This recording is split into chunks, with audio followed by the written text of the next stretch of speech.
This is Mariloli Barcena on Global Citizen.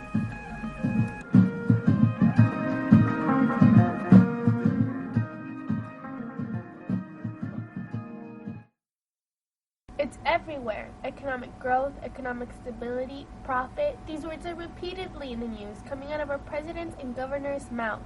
What we don't often come to think is, at what cost will nations or corporations develop economic growth? For BP, the cost was the Gulf's ecosystem. For Coca-Cola, the cost is depleting potable water sources from rural villages that need it the most and destroying the environment where the water source is coming from.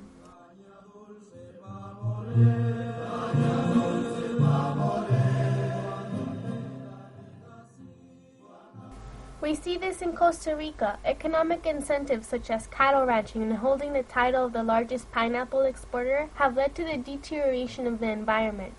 The U.S. offered Costa Rican cattle ranchers millions of dollars in loans to stimulate beef production, this leading to the reduction of virgin forest to only 25% of their original area. As for the pineapple exportation, it has caused several health problems within villages due to the fact that farmers over-apply pesticides that often contaminate water resources that nearby villages use as drinking water. This idea that economic growth can only be achieved at the cost of humanity or the environment is so common that Pixar animations in the movie Monsters, Inc. addresses this issue. Doesn't have to be this way. I have no choice. Times have changed. Scaring isn't enough anymore. But kidnapping children? I'll kidnap 1,000 children before I let this company die, and I'll silence anyone who gets in my way. And I'm sure the examples don't stop there. There are millions of examples, but there is only one recurring theme. Economic greed is a creator of environmental issues.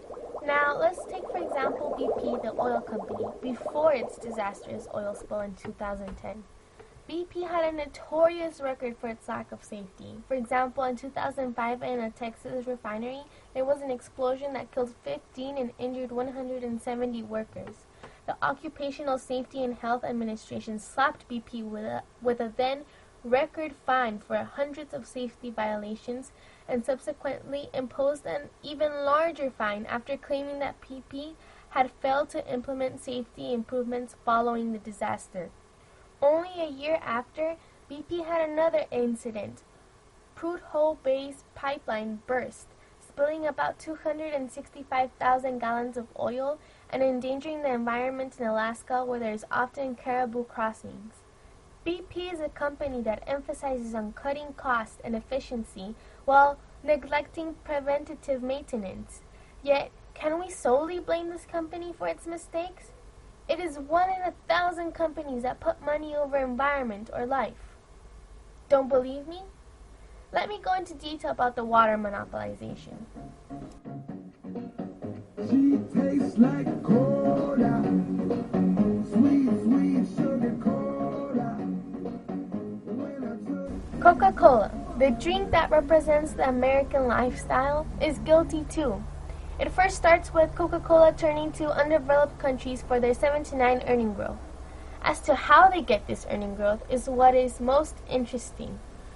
Coca-Cola's operations are reliant on abundant sources of water, and gaining control of aquifers is an essential strategy. Indeed, the company admits that without water it would have no business at all. Yet, to get this needed water, Coca-Cola has been dehydrating communities, contaminating water systems, and polluting agricultural land through the dumping of toxic waste.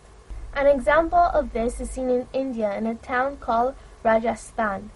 Farmers there rely on access to groundwater for the cultivation of their crops, but since Coca-Cola's arrival, they have been confronted with a serious decline in water levels. Locals are increasingly unable to irrigate their lands to sustain their crops, putting whole families at risk of losing their livelihoods. At the same time, village wells used for drinking, cleaning, washing, and sanitation are now in danger of drying up altogether. Coca-Cola is depriving people of a natural resource that should be easily accessible to, while BP is drilling holes in the ocean and killing entire ecosystems. Yet, I still pose the same question. Is it their fault?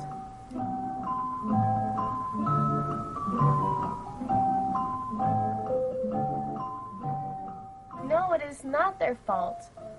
We should rather ask ourselves, where is the government? It is the responsibility for the government to act on behalf of what is right. Yet, although BP had several spills due to their negligence, the government never tried to implement policies that forced BP to develop more safety precautions.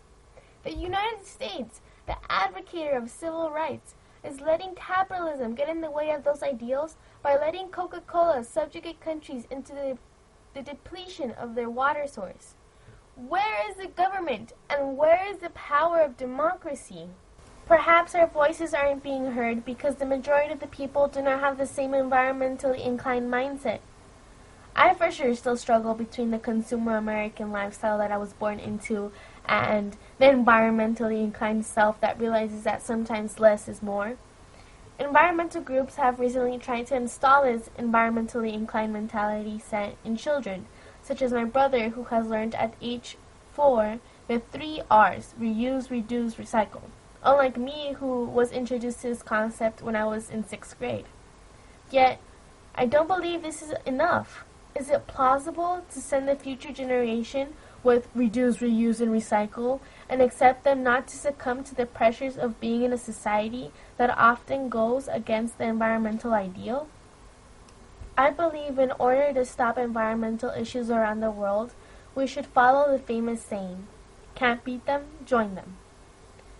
We should make environmentally friendly choices an economic necessity.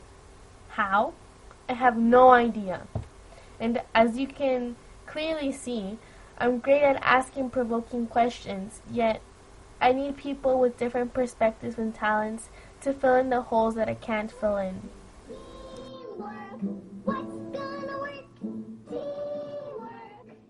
And although overused and a bit cliche, it's true.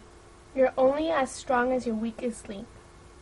It would be an honor to help contribute in a group that has different perspectives, but ultimately one goal, helping the environment.